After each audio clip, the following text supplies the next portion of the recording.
Secrecy is the currency of the underworld, but arrogance is its downfall. Sitting in the mahogany-paneled war room of the Parker estate, the sharpest minds in the New York syndicate stared blindly at a string of alphanumeric garbage on the projector. They thought they were facing an impenetrable digital fortress. They didn't know the woman quietly refilling their espresso cups, a nameless girl in a starched apron, had already broken the encryption before she even finished pouring the cream. Sunlight angled sharply through the floor-to-ceiling windows of the Parker estate, illuminating the floating motes of airborne lint that Charlie Dawson was paid to eradicate. Situated on a secluded, heavily guarded peninsula in the Hamptons, the sprawling modern fortress was a monument to immense wealth and unspoken violence. For 6 months Charlie had existed within these walls not as a person, but as a piece of mobile furniture.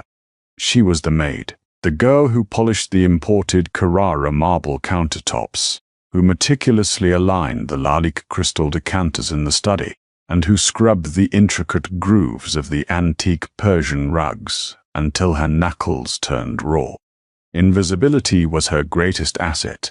Back in Chicago, Charlie had been a promising cryptology and applied mathematics doctoral candidate at Northwestern University.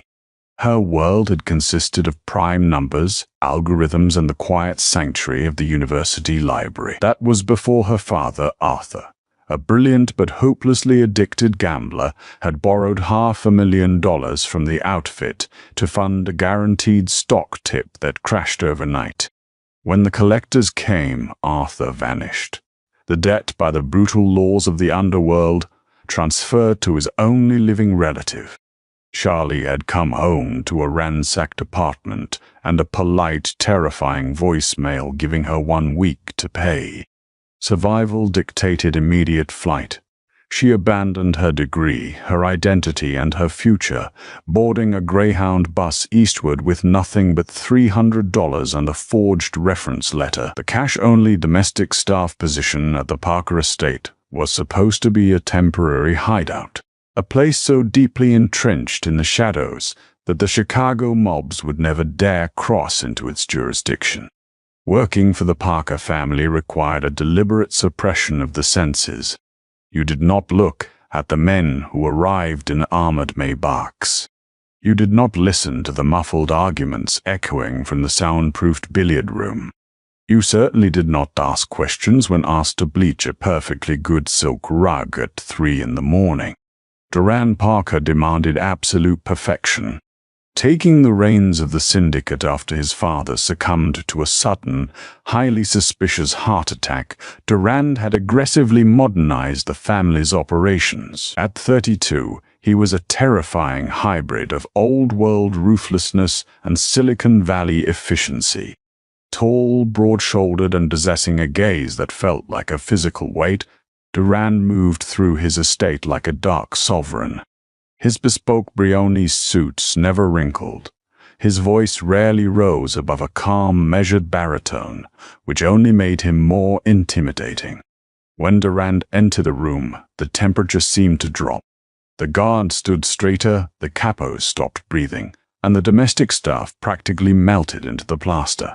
Charlie observed him with the detached, analytical eye of a scientist studying a volatile element. She noted the way he favored his left leg slankly when aggrained a souvenir from a survived assassination attempt 2 years prior. She recognized the subtle tightening of his jaw when his underboss Leo Rossi reported lower than expected yields from the shipping ports in Red Hook. Charlie saw everything, cataloging the intricate dynamics of the Mafia hierarchy while quietly polishing the banisters. Tension had been suffocating the house for the past 3 weeks. A brutal turf war was brewing. The Volkov Syndicate, a deeply entrenched and brutally violent Russian faction operating out of Brighton Beach, had begun testing the borders of Duran's territory. Nikolai Volkov, a man known for skinning informants alive, was aggressively expanding his narcotics and weapons smuggling operations. directly interfering with the Parker family's long-standing control over the Eastern Seaboard logistics network. The atmosphere in the mansion reached a boiling point on a humid Tuesday afternoon. Black SUVs lined the circular driveway. Men with broad chests and heavily tattooed hands paced the manicured lawns, chain-smoking and speaking in hushed, urgent tones. Inside, the grand dining room had been converted into a war room. Charlie stood in the adjoining butler's pantry, staring at the polished silver tray resting on the granite counter. 6 glasses of San Pellegrino, 3 double espressos, and 1 glass of Macallan 25-year scotch. Her supervisor, a stern woman named Beatrice who ruled the staff with an iron fist, practically shoved the tray into Charlie's hands. "In and out, Charlie," Beatrice hissed, her eyes darting nervously toward the heavy oak doors of the dining room. "Do not make eye contact.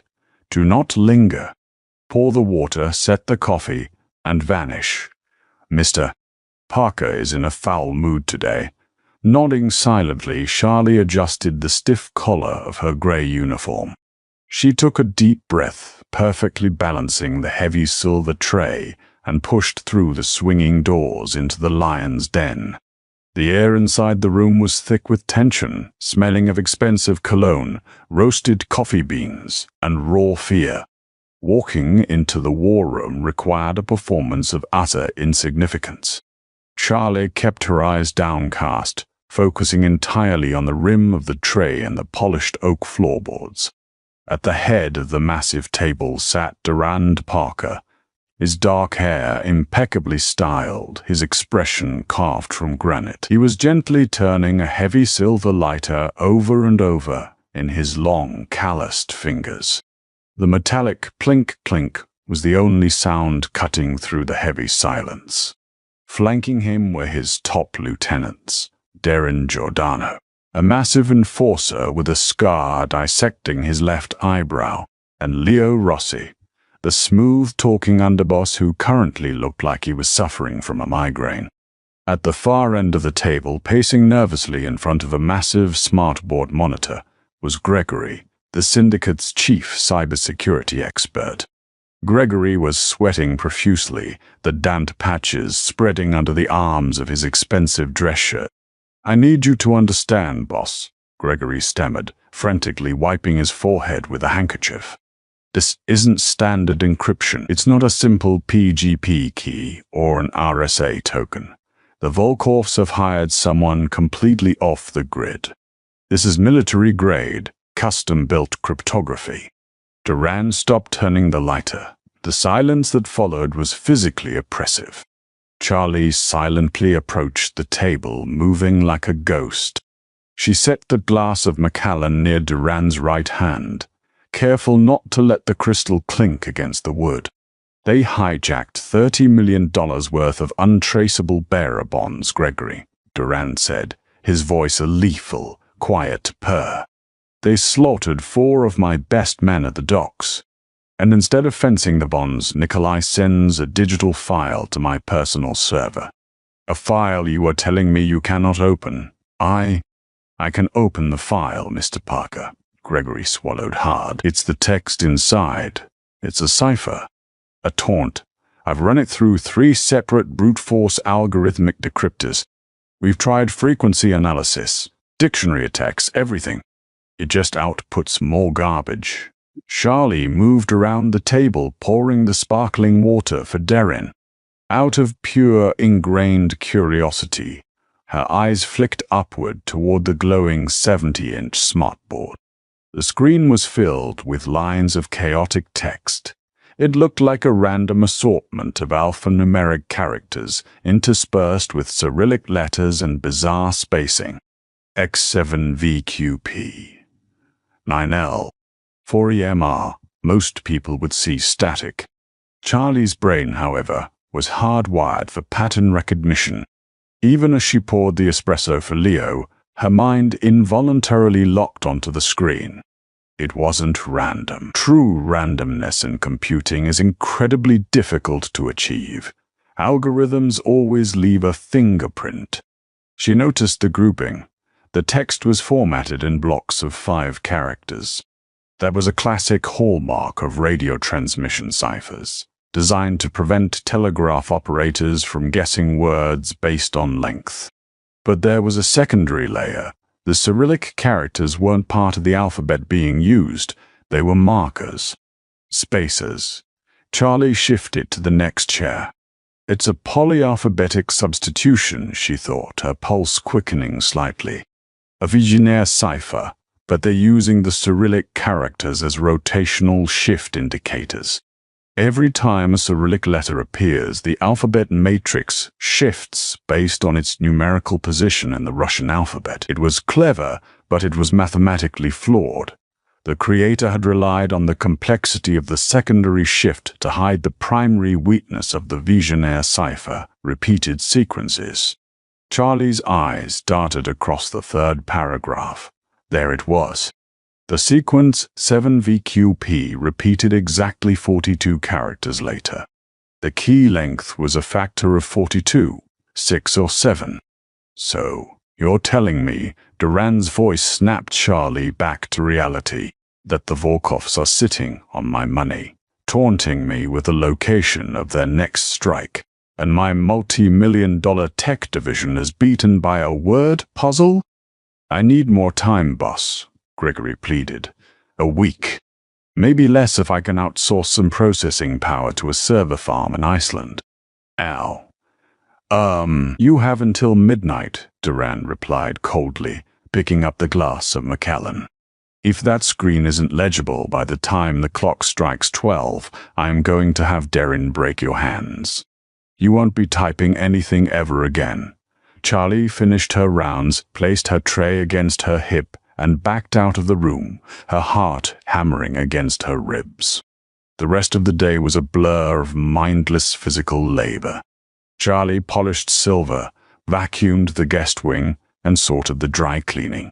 But her mind was miles away, trapped in the glowing white text of the smartboard. The mathematical puzzle gnawed at her. It was an itch she desperately needed to scratch. She missed the thrill of deciphering, the beautiful, elegant moment when chaos collapsed into order. By 1 in the morning, the mansion had finally descended into an uneasy silence. The war room had been abandoned, the men having relocated to the basement shooting range to blow off steam, leaving the remnants of their frustration behind. Charlie's shift had ended hours ago, but sleep was impossible. Dressed in her simple cotton pajamas and a worn, oversized cardigan, she crept out of her servants' quarters. The hallways were dim, illuminated only by the soft amber glow of security sconces. She moved soundlessly, avoiding the floorboards she knew creaked near the east corridor. She slipped into the war room. It smelled strongly of stale tobacco and anxiety. The massive smartboard was still powered on, casting an eerie, pale blue light across the long mahogany table. Gregory had left his laptop connected, a decryption program still running futile loops on the screen. Charlie approached the board. She pulled a discarded paper napkin from a side table and picked up a silver Mont Blanc pen that someone had abandoned near the coffee cups. She looked at the text. Key length of 7, she hypothesized. Let's assume the key is related to the Volkovs. Nikolai. Nikola. 7 letters. She started writing on the napkin. She took the first block of encrypted text. Applying the inverse shift of the word Nikolai, she subtracted the alphabetical values. Then she factored in the Cyrillic markers, shifting the matrix back accordingly. Her pen flew across the textured paper of the napkin. Mathematics wasn't just numbers. It was a language, and Charlie was fluent. The rigid, confusing strings of data began to soften, yielding to the logic of her calculations. The first word emerged. Shipment. Then the second. Redirected. Charlie's breath hitched. She was translating the syndicate's deepest secrets on a cocktail napkin. She continued, entirely consumed by the flow state of the decryption. The full first sentence materialized under her pen, Shipman redirected to Pier 44. Warehouse 9. The lion sleeps while the beer eats. Leuven Asta 300 hours tomorrow. It wasn't just a taunt. It was a logistical ledger. The Volkovs were moving the bearer bonds and a new shipment of weaponry through Pier 44, mocking Durand by telling him exactly where it would be, confident he could never read it. Suddenly, the heavy thud of footsteps echoed in the marble hallway outside the room. Charlie froze. The spell was broken. Panic, cold and sharp, flooded her veins. If she was caught in here meddling with syndicate intelligence, they wouldn't just fire her. They would assume she was a spy. They would bury her in the Foundation. She dropped the pen, spun around, and practically dove toward the concealed servants' exit behind the heavy velvet curtains. She slipped through the hidden door just as the main brass handle of the war room turned, clicking shut the panel behind her, her heart threatening to crack her ribs. Durand Parker did not sleep.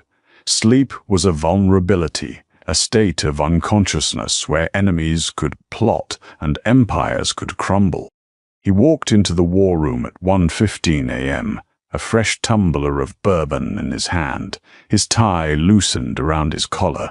He intended to stare at the screen until the numbers either made sense or he decided to execute Gregory.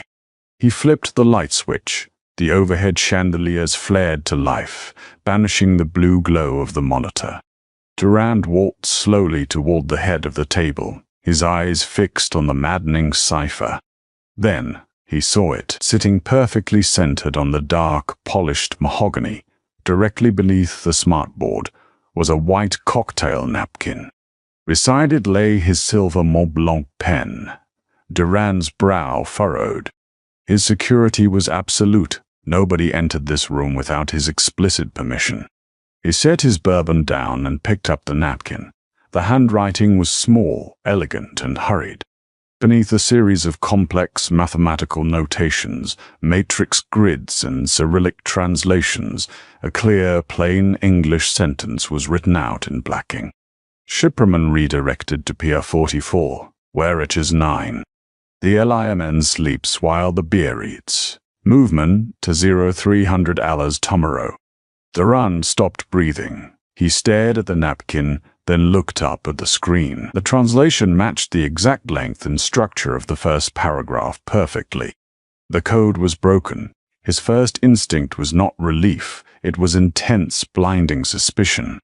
Someone had been in this room. Someone had bypassed Gregory's multi-million-dollar software with a pen and a piece of paper. If someone could sneak in and decipher a military-grade code, they could just as easily plant a bug or poison his drink. He pulled his phone from his pocket and hit a speed dial number. Darren. War room. Now. Less than 60 seconds later, the heavy doors opened. Darren stepped in, his massive frame filling the doorway, an unsuppressed Heckler & Koch pistol already drawn and resting against his thigh. Boss? We under attack.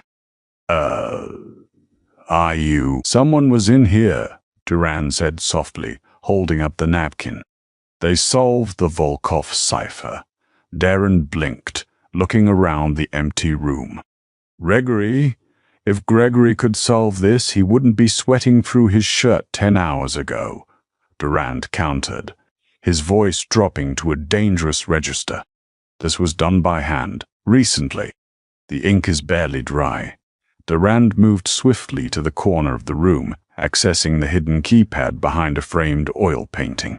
He punched in a code revealing a sleek security terminal. He pulled up the closed-circuit television feeds for the interior of the house. Pull the logs for the hallway, Durand commanded, his eyes scanning the monitors. Durand leaned over his shoulder. Nobody came through the main doors, boss. The guards have been posted at the east and west wings since dinner. Durand rewound the footage of the war room itself. The camera was discreetly mounted in the eye of a carved wooden eagle on the bookcase. He watched the digital clock on the screen spin backward. 1:10 a.m., 1:10:05 a.m. 1 a.m. At 12:48 a.m., the footage showed a slight movement near the heavy velvet curtains. The concealed servant's door opened. Durand paused the video. He zoomed in. A figure stepped into the room. It wasn't an assassin in tactical gear. It wasn't a Volkov spy. It was a young woman in an oversized frayed cardigan and cotton pajamas. Her hair, usually scraped back into a severe bun, was falling loosely around her shoulders. Durand watched in stunned silence as the maid struggled to recall her name. Chloe. Charlie walked confidently up to the smartboard. He watched her pull the napkin, uncap the pen, and stare at the screen.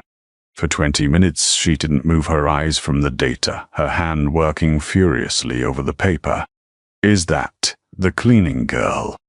Darren asked, his rough voice laced with profound confusion. "The quiet one." Durand didn't answer. He watched the footage as Charlie suddenly froze, head turning toward the hallway, before sprinting back to the servants' passage, disappearing mere seconds before Durand himself had walked into the room. A complex storm of emotions raged behind Durand's dark eyes.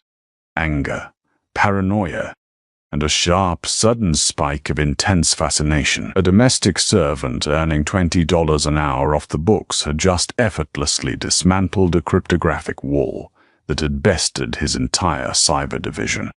"Who hired her?" Durand demanded quietly. "Beatrice. About 6 months ago. Background check came back clean, boss. Small-town girl, no criminal record, no connections to any rival families. She just needed cash work. Background checks can be forged," Durand stated, his tone absolute. "Nobody who scrubs toilets for a living can calculate polyalphabetic matrices in their head. Bring her to my study, now. Do not make a scene, but do not give her a choice." "Ah." Charlie was sitting on the edge of her narrow twin bed, her knees pulled up to her chest, shivering despite the heavy quilt. She had been staring at the wall for 20 minutes, listening to the heavy silence of the house, waiting for the inevitable alarm. When the heavy rhythmic knock came at her modest wooden door, she closed her eyes. "It's over." She stood up, smoothing down her pajamas, and opened the door. Durand stood in the narrow hallway, his massive frame completely blocking the exit. He looked completely out of place in the sterile utilitarian servants' quarters. "Mr. Parker wants to see you," Durand said. It wasn't a request. Charlie nodded slowly, her throat too dry to speak. She didn't bother grabbing a robe. She followed Durand through the labyrinthine corridors, moving from the drab-gray walls of the staff area back into the opulent, terrifying world of the main house. They arrived at Durand's private study, a room even the senior staff were rarely allowed to enter. It was lined with rare books, smelling of expensive leather and cedar. Durand was standing behind his massive oak desk. He wasn't looking at her when she entered. He was looking at the napkin, which he had carefully placed under the glow of a brass reading lamp. Durand stepped out, closing the heavy oak doors with a decisive, echoing thud. Charlie was trapped. Durand finally looked up. His dark eyes locked onto hers, stripping away her invisibility in a single, piercing glance. Charlie forced herself to stand tall, refusing to let her hands shake, though her heart was violently assaulting her rib cage. "Charlie Dawson," Durand said, his voice terrifyingly calm. He pronounced her name slowly, as if tasting it. "At least, that's the name on your employment file." "That is my name, sir," Charlie managed to say, her voice miraculously steady. Durand picked up the napkin. He walked slowly around the desk, closing the distance between them. He towered over her, radiating a dangerous, quiet heat. "I have a cyber division that costs me $2 million a year," Durand said, stopping just inches from her. "They told me this code was military grade. They told me it would take a server farm in Iceland a week to crack it." He held the napkin up. You did it in 20 minutes, on a cocktail napkin, while wearing pajamas. Charlie swallowed hard. She kept her eyes locked on his, refusing to look down. It wasn't military grade, Mr. Parker. It was a modified Visionaire cipher. The creator was arrogant. They used a repeating key and relied on secondary Cyrillic shifts to mask the frequency. Once you identify the key length, the mathematics are elementary. Duran stared at her. The utter incongruity of the situation was staggering. The girl who had silently poured his coffee for half a year, who he had never looked at twice, was speaking about cryptography with the casual authority of a university professor. "Who do you work for, Charlie?" Durand asked, his voice dropping to a whisper. "Are you FBI? Are you working for Volkov?" "I work for you, Mr. Parker. I clean the floors." Durand stepped closer, his physical presence overwhelming. "Cleaners do not crack syndicate ciphers. If you lie to me right now, I will have Darren take you for a very long drive. Tell me the truth. Who are you?" The threat hung in the air, heavy and absolute. Charlie knew this was the precipice. She had to jump. "My father was Arthur Dawson," Charlie said, her voice finally trembling slightly. "He owed the Chicago outfit $500,000. He ran. They came for me. I was a doctoral candidate at Northwestern specializing in applied mathematics and cryptography. I abandoned my life to avoid being murdered over his debts. I came here because nobody looks for a brilliant mind holding a mop." Duran scrutinized her face. He looked for the lie, the subtle micro-expressions of deception. He found none. He only saw terror, exhaustion, and a fierce, undeniable intelligence burning behind her eyes. Slowly, the anger drained from Duran's posture, replaced by something much more dangerous: realization. He wasn't looking at a maid. He was looking at a weapon, an asset that had been hiding in plain sight. He turned his back to her, walking over to the crystal decanter on his desk. He poured 2 glasses of scotch, a gesture that sent a shockwave through Charlie. He turned back and offered her one. "Sit down, Charlie," Durand commanded softly. Charlie hesitated, then took the heavy crystal glass, sitting rigidly in the leather armchair opposite his desk. "Tomorrow night at OT 300 hours, my men are going to Pier 44, Durand said, leaning against the edge of his desk, his eyes never leaving hers. "We're going to reclaim what is mine, and we're going to send Nikolai Volkov a message written in the blood of his best men." He took a sip of his scotch. "But the war is just starting. They will change their codes. They will adapt. And when they do, I am not going to rely on Gregory." Durand reached out, taking the feather duster that was sticking out of the pocket of her cardigan. He tossed it carelessly into the trash can. "You're done cleaning floors, Charlie. As of tonight, you belong to me. You are my cipher." Morning arrived at the Parker estate, not with the gentle chirp of birds, but with the heavy, rhythmic thrum of a Bell 429 helicopter touching down on the south lawn. Charlie Dawson watched the spinning rotors from the window of a sprawling, silk-draped guest suite on the 3rd floor. 12 hours ago, she had been scrubbing baseboards in the scullery. Now she was standing on heated travertine floors wearing a tailored cashmere sweater and dark trousers that a terrifyingly efficient personal shopper named Francesca had delivered at dawn. Durand Parker did not believe in half measures. When he repurposed an asset, he elevated it to its maximum utility. Charlie was no longer invisible. She was the most guarded secret in the syndicate. The door to the suite clicked open. Darren Giordano stepped inside, his massive frame looking absurdly out of place against the delicate floral wallpaper. He held a sleek titanium-cased MacBook Pro and a stack of classified security dossiers. "Boss wants you in the new lab," Darren rumbled, setting the equipment on a glass coffee table. He looked at Charlie with a mixture of deep suspicion and grudging respect. In the underworld, Power was usually measured in muscle mass and caliber size. Dunn was still struggling to comprehend how a girl who weighed 120 pounds dripping wet had orchestrated a multi-million-dollar heist recovery with a ballpoint pen. "Where is Gregory?" Charlie asked, her voice steady, though her hands instinctively smoothed the pristine fabric of her new clothes. "Gregory is currently enjoying an extended, unpaid vacation at a very secure, very isolated cabin in the Adirondacks," Darren replied flatly. "He won't be touching a keyboard for a long time. The cyber division is yours now. Come on." Darren led her down to the sub-basement, past the wine cellar and the reinforced panic room, to a heavy steel door requiring retinal verification. Inside was a technological marvel that rivaled a national security agency outpost. Banks of liquid-cooled servers hummed behind soundproof glass.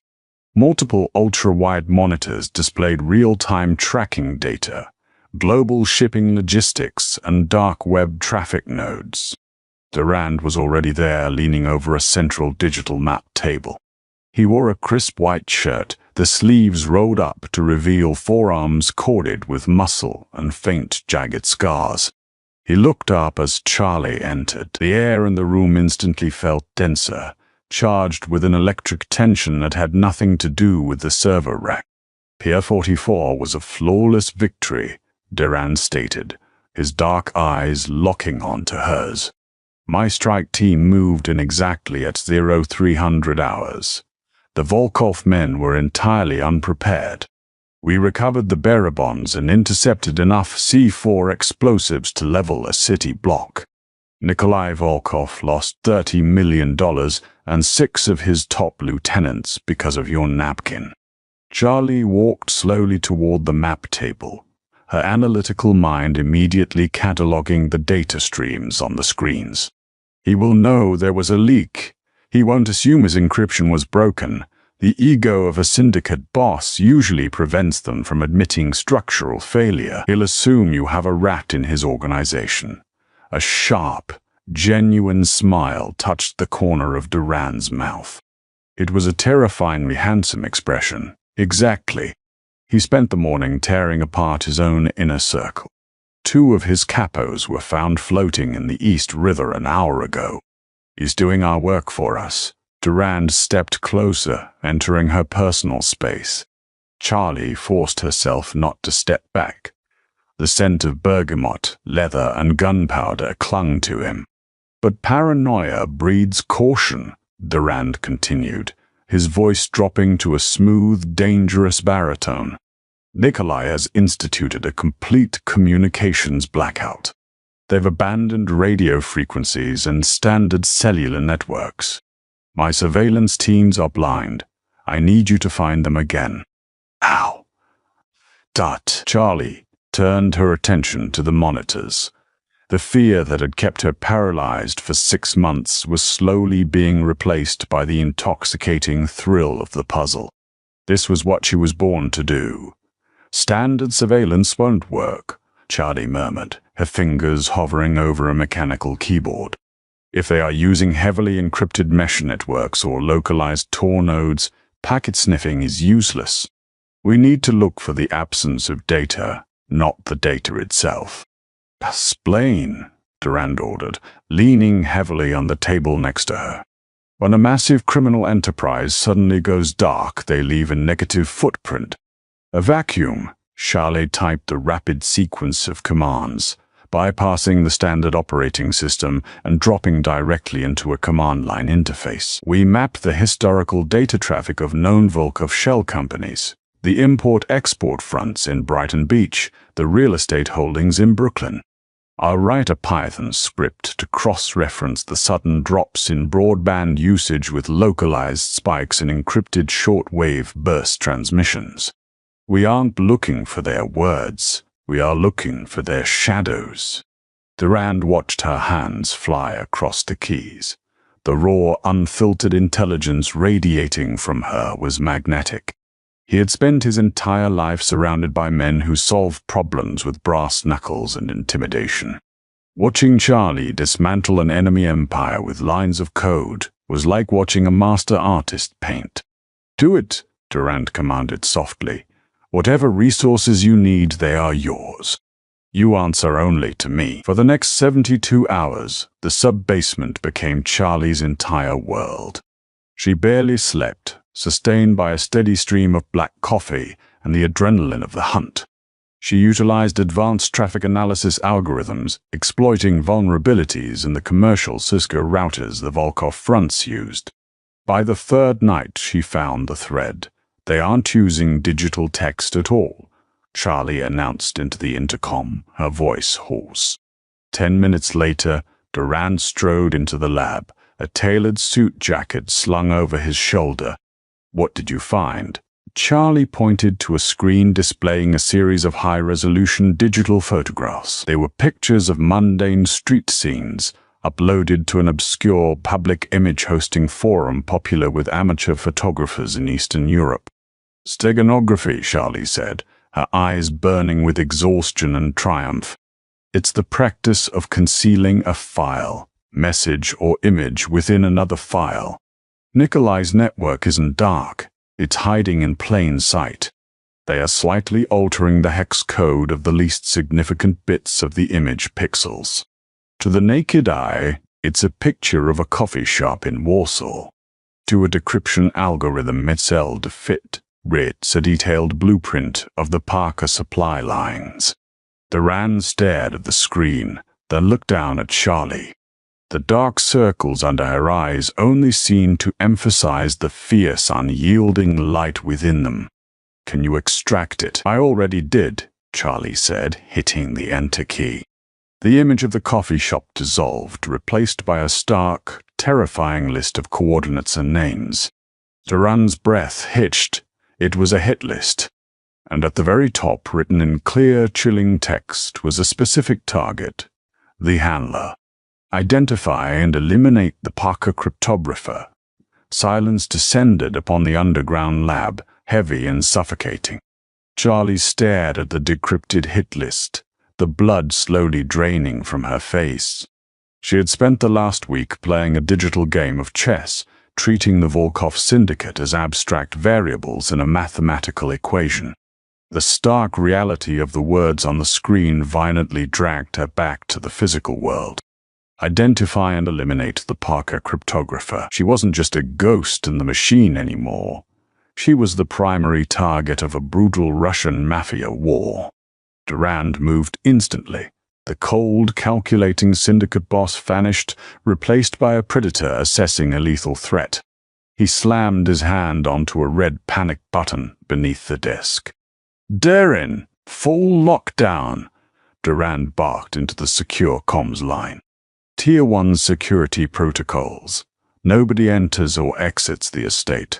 Pull the perimeter guards back to the inner walls and arm the automated defenses." "Boss, what's happening?" Darren's voice crackled back, tight with adrenaline. "Volkov knows we have an asset breaking his codes. He doesn't know who she is yet, but he's hunting her." Durand severed the connection and turned to Charlie. She was gripping the edge of the desk so tightly her knuckles were white. Her breath was coming in shallow, ragged gasps. The repressed trauma of fleeing Chicago, the terrifying men who had ransacked her father's apartment, all of it came rushing back in a tidal wave of panic. "Hey," Durand said. It was the softest she had ever heard his voice. He closed the distance between them, his hands grasping her shoulders. His grip was firm, grounding her in the present moment. "Look at me." Charlie dragged her eyes up to meet his. The dark depths of his gaze were completely steady, radiating an absolute, unshakable control. "Nobody touches you, Charlie," Durand swore, the vow echoing in the quiet hum of the server room. "You are not a liability. You are the most valuable person in this house. The outfit in Chicago couldn't find you, and Nikolai Volkov will bleed out in the gutter before he gets within a mile of you. Do you understand me?" Charlie gave a small, jerky nod. The sheer force of his conviction was an anchor in the storm of her rising panic. Good. Durand released her shoulders but didn't step back, his proximity serving as a physical shield. Now we use this. If they are using steganography to broadcast their hit list, we can use it to feed them a virus. Charlie's mind, desperately seeking a problem to solve to stave off the fear, latched onto the tactical shift. A reverse payload. I can craft a Trojan. We encode it into an image file that mimics their exact digital signature. We drop it onto the forum using one of their spoofed IP addresses. When their central server downloads the image to extract the hidden text, the payload executes. What will it do? Durand asked, his eyes gleaming with dark anticipation. It won't just crash their servers, Charlie said, her voice gaining strength, the mathematician replacing the frightened girl. It will act as a digital parasite. It will map their entire offshore banking infrastructure, bypass the AES-256 encryption on their financial ledgers, and mirror all the data back to us before burning their hard drives to slack. Durand stared at her, genuinely awestruck. He had spent his life waging war with bullets, arson, and extortion. Charlie was proposing a surgical strike that would completely bankrupt a rival empire without firing a single shot. How long, Durand asked, to write a custom, undetectable polymorphic worm that can bypass military-grade firewalls? Charlie chewed her lower lip, running the calculations in her head. 36 hours, uninterrupted. You have 48, Durand said. Darren will sleep outside this door. I will handle the physical perimeter. The next 2 days blurred into a grueling marathon of code and caffeine. Charlie lived in a state of hyper-focus, constructing the digital weapon line by agonizing line. Durand became a constant looming presence in the lab. He brought her meals, himself plates of handmade pasta and grilled sea bass that Beatrice had prepared with trembling hands, terrified of the boss acting as a delivery boy. The dynamic between them shifted subtly in the enclosed high-pressure environment. The strict boundaries between syndicate boss and employee blurred. In the quiet, exhausted hours of the early morning, when the screens cast long shadows across the room, they talked. Not about codes or turf wars, but about the pieces of themselves they had buried. Why did you stay? Durand asked quietly on the second night. He was sitting on a leather sofa in the corner, nursing a glass of scotch, watching her code. When you broke the first cipher on the napkin, you could have left it anonymously and slipped away into the night. You chose to stay and translate it. Charlie paused her typing. She looked at the glowing green lines of the payload script. Because I couldn't stand the chaos. A cipher is just an arrogant attempt to hide order. My brain sees a puzzle, and it demands to fix it.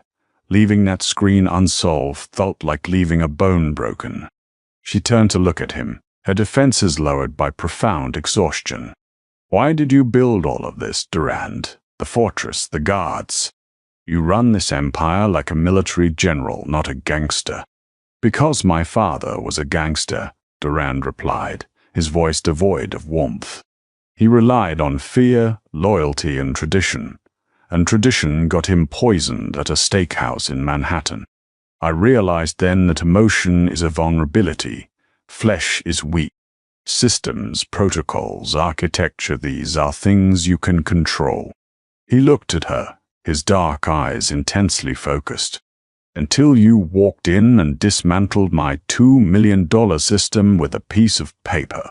The air between them crackled, thick with unspoken implications. He was a man who demanded absolute control, and she was the variable he could never predict. The payload is ready, Charlie said softly, breaking the tension. Durand stood up, walking over to the terminal. Deploy it. Charlie initiated the sequence. She watched as the disguised image file a picture of a rusted anchor was injected into the Eastern European forum. They waited in agonizing silence. 5 minutes. 10. Suddenly, the secondary monitor exploded with cascading lines of raw data. Bank routing numbers, offshore shell company registrations, massive cryptocurrency wallet keys.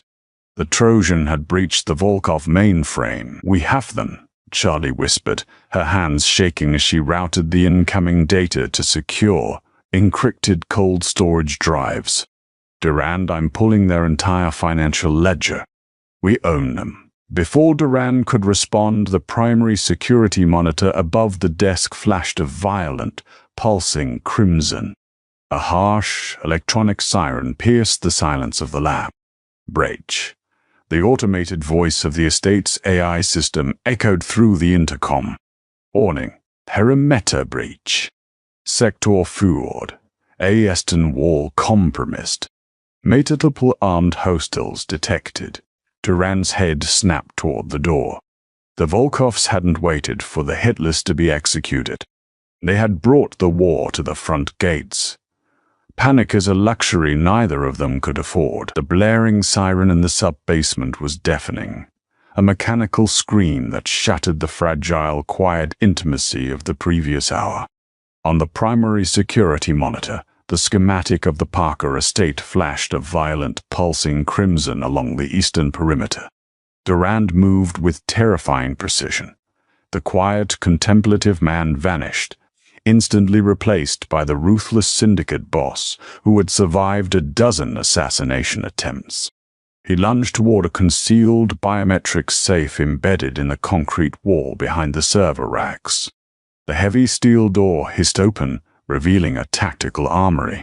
"Stay in the chair, Charlie," Durand ordered, his voice a sharp whip crack over the wailing alarm. He pulled a customized Sig Sauer MCX assault rifle from the rack, slamming a magazine into the receiver with a sharp, metallic clack.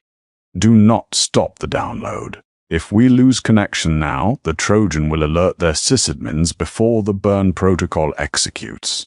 Charlie forced her eyes away from the terrifying flashing lights on the security feed and locked them onto her terminal. The data transfer progress bar hovered agonizingly at 62%. The numbers were scrolling fast, representing billions of dollars in illicit funds, but it felt like watching a glacier move. "Boss, they hit the main gate with a breached fuel tanker." Darren's voice roared through the intercom, underscored by the unmistakable, rhythmic popping of heavy automatic gunfire. It was a distraction. The main force came over the eastern seawall. They're using thermal cloaks and breaching charges. "This isn't Brighton Beach muscle, Durand. These guys are moving like Tier 1 operators. Rogue private military." "Hold the grand foyer, Darren," Durand commanded, racking the bolt of his rifle. "Do not let them reach the basement stairwell. Lethal force authorized on all unverified targets." The floor beneath Charlie's feet trembled. A dull, concussive thud echoed through the reinforced concrete, dusting the sleek glass of the computer monitors with a fine layer of plaster from the ceiling. They had breached the first floor. 74%, Charlie called out, her voice remarkably steady despite the violent shaking of her hands. She was typing furiously, running a secondary script to ping the estate's internal rotors, artificially boosting the bandwidth allocated to her encrypted tunnel. She was pulling data directly from Volkov's Cayman Islands offshore accounts, bypassing layers of Rothschild banking protocols with the digital equivalent of a sledgehammer. Durand stepped directly behind her chair, positioning his broad body between Charlie and the heavy steel blast doors of the lab. He raised his rifle, aiming directly at the reinforced threshold. "How much longer?" 3 minutes, Charlie gasped. "Their firewall is fighting back. A sysadmin in Moscow just noticed the bandwidth drain. I'm actively fighting them for control of the node."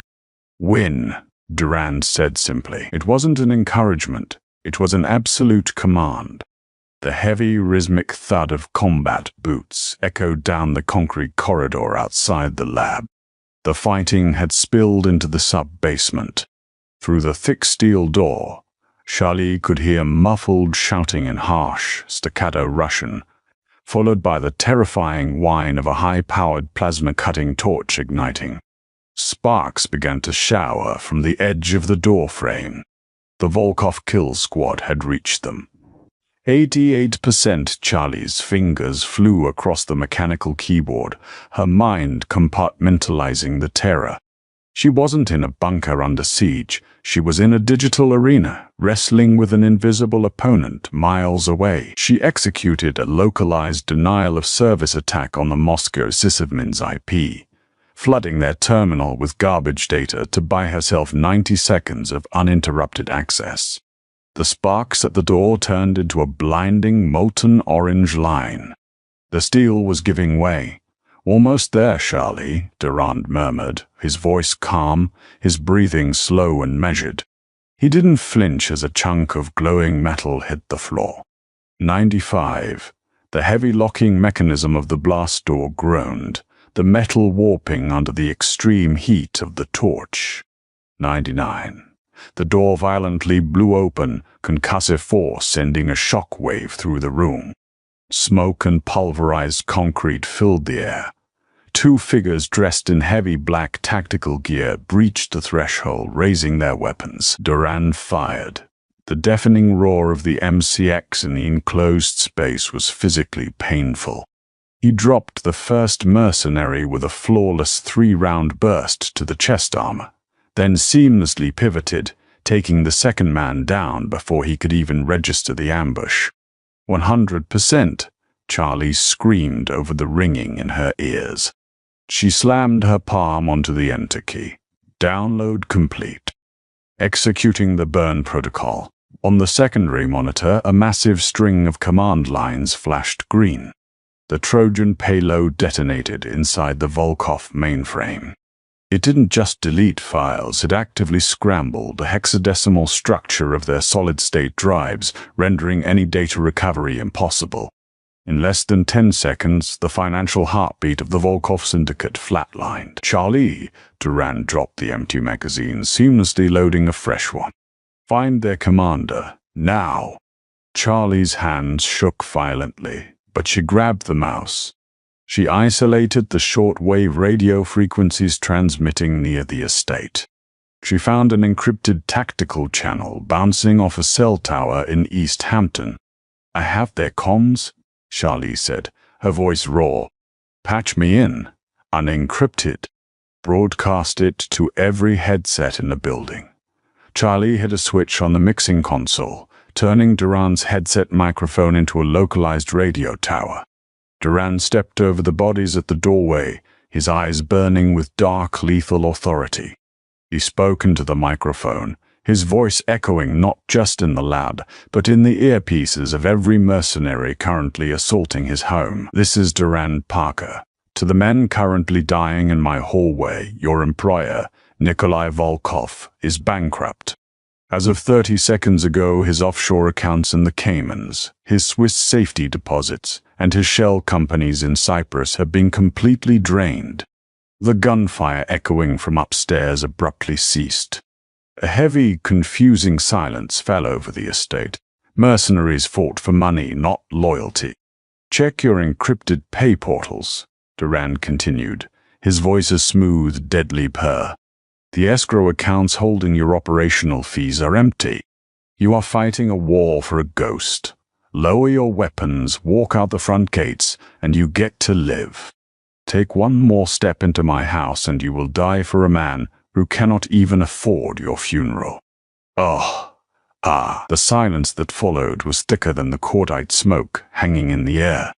For 60 agonizing seconds, the fate of the Parker Empire balanced on a razor's edge. Charlie held her breath, staring at the audio waveform monitor. Then the tactical channel crackled to life.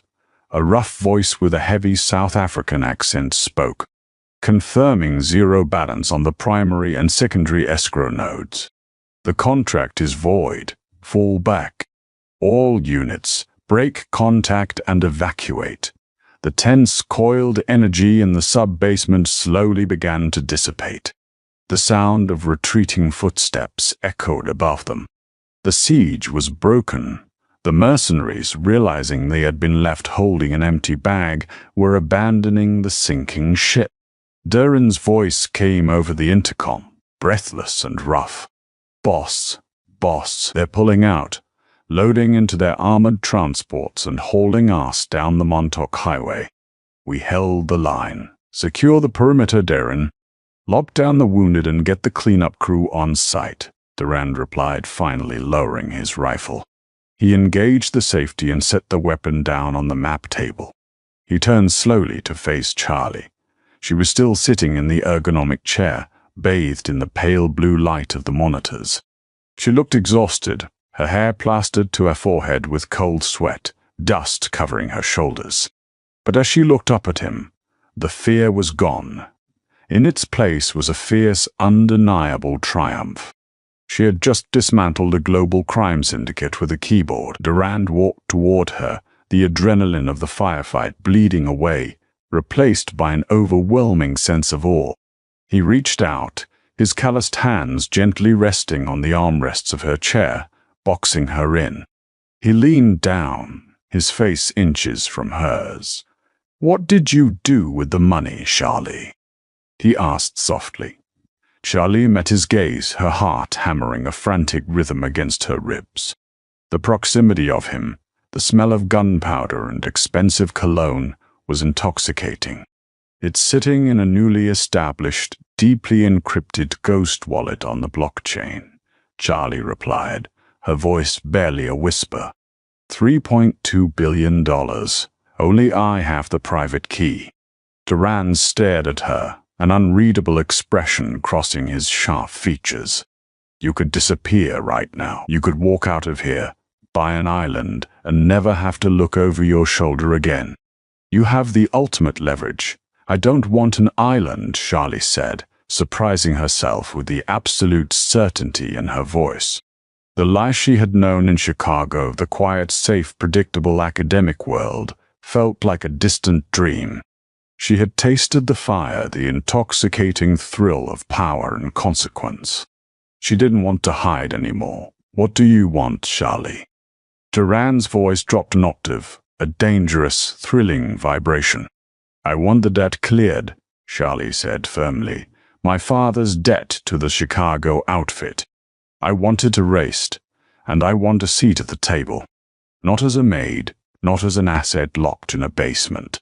As your pawn." A single father named. At revision, Hesem smile spread across Durand's face. It was the first time she had seen him truly smile, a genuine expression of profound respect, and something much deeper, something that made Charlie's breath catch in her throat. "The debt was cleared the moment you broke that first cipher," Durand said, reaching up to gently brush a streak of concrete dust from her cheek. His touch was shockingly gentle compared to the violence that had just surrounded them. "And as for the table, you don't just get a seat, Charlie. You built the table." He closed the remaining distance between them, pressing his lips to hers. The kiss was not desperate or hurried. It was a profound claiming, a sealing of a partnership forged in fire and code. Charlie responded instantly, wrapping her hands in the lapels of his ruined shirt, pulling him closer. The quiet sub-basement, surrounded by the hum of servers and the wreckage of a failed siege, became the center of their new empire. Unrend. 2 weeks later, the underworld landscape of the eastern seaboard had fundamentally shifted. Nikolai Volkov, bankrupt and stripped of his mercenary protection, had been quietly apprehended by federal agents acting on an anonymous, highly detailed dossier dropped directly onto the FBI director's encrypted server. The Volkov syndicate collapsed overnight, their territories instantly absorbed by the Parker family. The Parker estate had been repaired, the bullet holes patched and the scorch marks scrubbed away by a new domestic staff. In the war room, the grand mahogany table was polished to a mirror shine.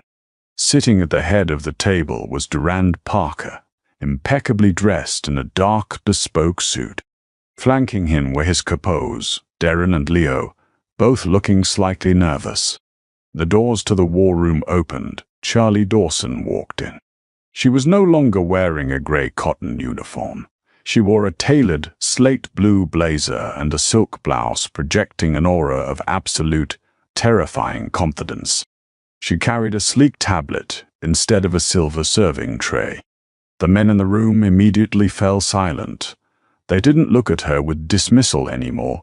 They looked at her with a profound, healthy fear. They knew the rumors. They knew that the quiet girl who used to pour their espresso had brought a Russian warlord to his knees without breaking a sweat. Charlie walked the chair directly to Duran's right, the seat traditionally reserved for the underboss. Leo Rossi respectfully stood up, vacating the chair, and moved down the table. Charlie sat down, placing her tablet on the polished wood. She met Duran's gaze. There was a shared, secret electricity passing between them, an unbreakable bond forged in the darkest corners of the digital and physical world. "All right," Charlie said, her voice calm and authoritative, echoing in the quiet room. She pulled out the heavily encrypted map of the Chicago logistics network. "Let's talk about the outfit. They have a vulnerability in their southern shipping routes. I found the cipher." Durand leaned back in his chair, a dark, satisfied smile playing on his lips. The game had changed and the king had found his queen. Thank you so much for watching the thrilling conclusion of this Mafia romance saga. If Charlie and Duran's epic transition from enemies to unstoppable partners kept you on the edge of your seat, smash that like button right now. Don't forget to share this video with your fellow romance drama lovers and subscribe to the channel for more intense, pulse-pounding original stories. Hit the notification bell so you never miss an upload. Drop a comment below what was your favorite twist in the story. See you in the next one.